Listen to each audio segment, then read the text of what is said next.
കന്നിരാശി. വ്രീളാമന്തര ചാരു വീക്ഷണഗതി സസ്താംശ ബാഹുസുഖി ശ്ലഷ്ണ സത്യരഥ കലാസു നിപുണ ശാസ്ത്രാർത്ഥ വിധാർമിക മേധാവി സുരതപ്രിയ പരഗ്രഹേർ വിത്തേച്ച സംയോജിതേ കന്യായാം പരദേശ പ്രിയവച കന്യാപ്രജോ അൽപാത്മജ.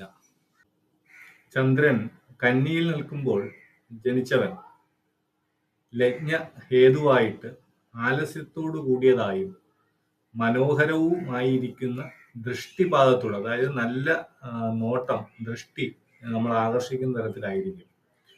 പിന്നെ അവരുടെ നടത്തവും ഒരു ഭംഗിയുള്ളതും മറ്റുള്ളവരെ ശ്രദ്ധിക്കുന്നതായിരിക്കും. പെണ്ണുങ്ങളൊക്കെ ആണെങ്കിൽ കുണുങ്ങി കുണുങ്ങി നടക്കുമെന്ന് പറയും. ആണുങ്ങളാണെങ്കിൽ അവരുടെ നടത്തത്തിനൊരു ഭംഗി ഉണ്ടാവും എന്നാണ് ഉദ്ദേശിക്കുന്നത്. കൈകളുടെ മൂലങ്ങൾ അല്ലെങ്കിൽ ഈ മടക്കുകൾ, ഈ ഒരു താഴ്ചകൾ, ഒരു ചെറിയ കുഴിവുകൾ അവർ ശ്രദ്ധിച്ചാൽ കാണാൻ പറ്റും. പിന്നെ ഇവർ നല്ല സുഖം അനുഭവിക്കുന്നവരാണ്, സുഖിയായിട്ടും. അവരുടെ ശരീരം ഒരു മിനിപ്പോട് കൂടിയുള്ള ശരീര പ്രകൃതിയായിരിക്കും. സത്യം പറയാൻ ആഗ്രഹിക്കുന്നവരും സത്യം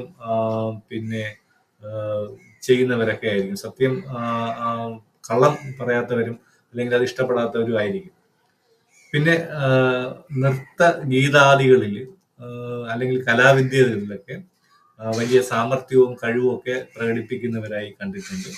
പിന്നെ അറിവുള്ളവരായിട്ടും ഗണിതത്തിലൊക്കെ വലിയ താല്പര്യമുള്ളവരായിട്ട് കാണുന്നുണ്ട്. പിന്നെ ദാനധർമ്മങ്ങളിലൊക്കെ വലിയ താല്പര്യം ഇവർ കാണിക്കാറുണ്ട്. വളരെ ബുദ്ധിമാനായിട്ടൊക്കെ ആണ് ഈ കന്നി ലഗ്നത്തിൽ ജനിക്കുന്നവരെ കണ്ടിട്ടുള്ളത്. പിന്നെ രതിക്രീഡകളിൽ വളരെ സാമർഥ്യത്തോടു കൂടിയവരായിരിക്കും. പിന്നെ അന്യദേശത്തെങ്കിൽ അല്ലെങ്കിൽ നാട് വിട്ട്, അവരെ സ്വന്തം നാട് വിട്ട് അന്യനാട്ടിൽ പോയി രക്ഷപ്പെടുന്നവരാണ് കന്നി ലഗ്നത്തിൽ കൂടുതലായിട്ട് കാണുന്നത്. മധുരമായ വാക്കുകളോട് കൂടിയവരായിട്ടും, അതായത് മറ്റുള്ളവരെ എങ്ങനെ സംസാരിച്ച് വീഴ്ത്താമെന്നുള്ള അറിവുള്ളവരും.